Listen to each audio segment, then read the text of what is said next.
What's up, YouTube? Back with another video. This is probably my, I don't know. This probably like my 5th video today. Not today, but my 5th video back. So, hey, let's get to the video.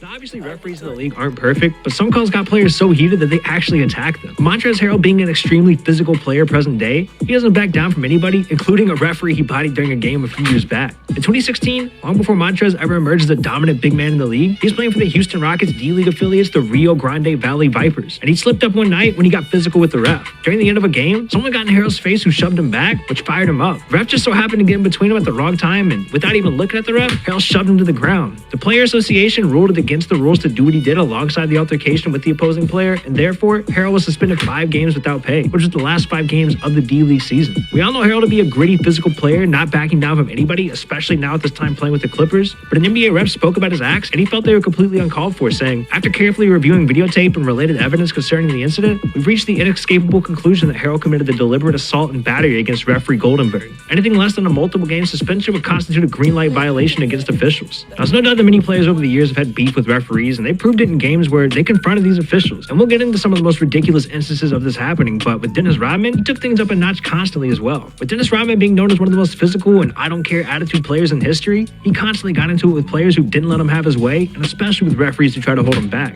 In March of 1996, Rodman got ejected for an altercation with a player on the court, and as he got frustrated with the ref trying to plead his case, he headbutted him and then was tossed for a second time. Rodman didn't leave, but instead ripped off his jersey, threw it, and began flipping over chairs and causing commotion in the stadium. Rodman was suspended and fined $20,000 for his action, and the NBA said the suspension and fine reflect not only the headbutting, but the totality of his actions on the court. Physical assaults on the referees cannot and will not be tolerated under any circumstance. Michael Jordan, who was watching this whole thing unfold right in front of him, said, "A lot of what you see in Dennis is his image and persona. He's continued to feed off that, and that's very dangerous to this team's success. We're asked to absorb his whole repertoire, his skills as well as his image, and we did that. No matter how you look at it, if he wants to be a part of this team, he's going to have to be there when we really need him. Right now, he's not there when we need him." Nick Van Exel was known as one of those players who always sat on the edge of his seat and was often looked at as a loose cannon. In April of 1996, in a game between the Lakers and Timberwolves, Nick Van Exel was walking back to the bench, pretty heated when he heard the ref say something that triggered him. Exel then ran over to the ref and used his forearm to shove the ref onto the scores table, knocking him off his feet. And Nick was suspended for the rest of the regular season and fined a total of $187,000 for his actions against the referee, as well as missing out on $161,000 in pay for the suspension. And many people talked about the incident, including Rod Thorne, who is the former NBA Director of League Operations, and he said,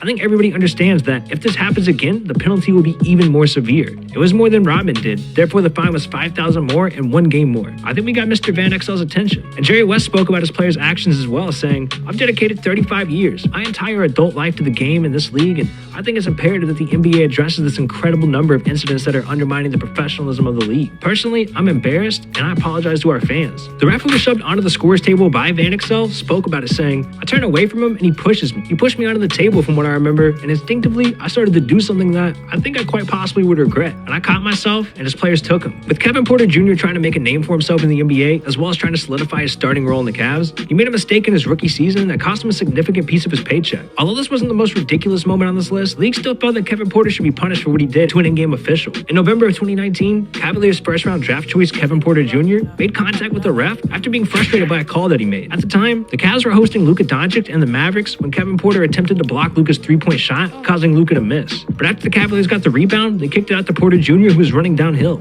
Porter got the ball with 2 seconds left, and he tried to get a shot up, but he missed. And he was upset, believing that he was fouled. But after not getting the call that he felt he deserved, he ran back to the bench, but not before purposely running past referee Bill Spooner and shoulder checking him. The NBA later announced that this had led to a 1-game suspension without pay for improperly making contact with a game official. As someone on Twitter scaled his rookie contract and figured out that being suspended 1 game without pay made Kevin miss out on $8,900 for that one over-the-top gesture. With Markieff Morris being one of those guys who says what he wants and does what he wants whenever he wants to, it often gets him into a bit of trouble, and that's exactly what happened against some referees during games. An incident involving Markieff Morris was during the 2018 playoffs when the Wizards and Raptors were squaring off in Game 3 of the first round. Within minutes of the game starting with the score 4-2 with the Raptors winning, Markieff Morris Morris and OG Anunoby got into a shoving match where it got pretty physical, and when referee Kenny Maurer got in between them, this resulted in Morris throwing him out of the way to go after OG. After the Wizards' 122-103 win against the Raptors, the NBA fined Markieff $25,000 for his actions, as well as attempting to escalate an altercation and pushing a game official. After the game, Markieff spoke about the incident with Anunoby and the ref when he said, "It wasn't really a scuffle. I felt like Anunoby really went high with his elbow. That's what really got me started. We needed some physicality. I felt like when we played them in Toronto, they did everything too freely. So this is just me trying to set the tone for how we need to play the whole series, especially on Sunday." But this wasn't the end of Morris's feuds with game officials. Right before Halloween of 2019, Markieff Morris and the Pistons were facing off against the 76ers, and during the first quarter, Markieff was called for a shooting foul on Tobias Harris. At first, he didn't seem triggered, and he waited for Tobias to shoot his shots, but when he was subbed out after the shot, Morris must have said something pretty bad to one of the refs, and he was given a technical. After the 117-111 loss, the NBA reviewed the incident, and they fined Markieff $35,000 for inappropriate and offensive language toward a referee.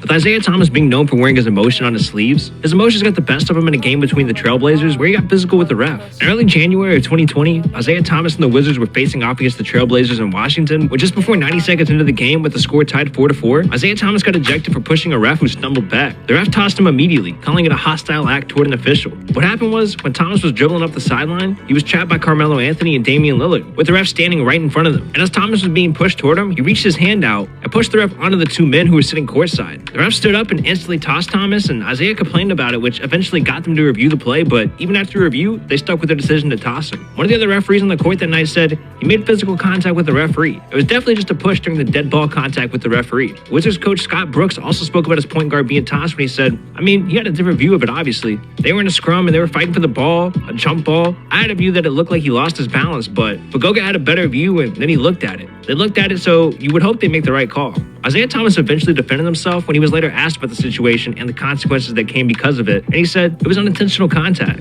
Most importantly, I'd like to move on from it because I definitely didn't mean to put my hand on a ref. Anyone who knows me, I've never been in a situation where I would do that, especially 88 seconds into a game, where all I'm going to do is play basketball. When a reporter asked Thomas if he spoke to any of the officials from the game, he said, "No, and I don't plan to speak to them. Like I said, everybody knows who I am. I'm not that type of player or that type of person. It was just an unfortunate situation where he was in the mix. Lillard had his hand on my back, which pushed me forward. He accidentally did that. My momentum was going that way with Carmelo on my left side. I couldn't really protect myself. So the only thing I can say is the extension of my arm makes it look like I pushed him, but anytime somebody falls back, your arm's going to extend." That was obviously what happened. With Carlos Boozer making a name for himself in the NBA while he was on the Chicago Bulls, in 2013, he did something to a ref that might never be forgotten. In 2013, when Carlos and the Bulls were facing off against the Mavericks, Boozer was attacking the rim when he made a right-handed hook shot and was fouled by Dirk for the and-1 play, which fired Boozer up. Before turning around to look, he just swung his fist in the air as a sign of accomplishment for making the and-1, but what he didn't realize is that his explosive punch landed right in Danny Crawford's private area. Instantly after the punch, Carlos's eyes lit up and he knew that he just accidentally punched the ref in a spot that no guy ever wants to be punched, but somehow, someway, Danny Crawford smiled and laughed and continued with the game as if nothing happened. Bulls coach Tom Thibodeau even said something to Danny Crawford along the lines of, "Dear God, sir, how are you still standing?" The Bulls took a tough 198 loss, but the main news came from Boozer, who said he wasn't fined or in any way penalized for his actions, but only because Danny Crawford and the rest of the people in the building could see that it was an accident. What are you doing? This video's over, dude. This video right here on the screen, it literally just started. Right now, all you gotta do is click on it. It might change your life, bro. Seriously. That's what we do here, bro.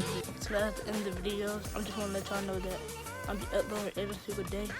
And hey, the reason why this video went up late, because, you know, I ain't felt recording today, so I still did. So I'm out.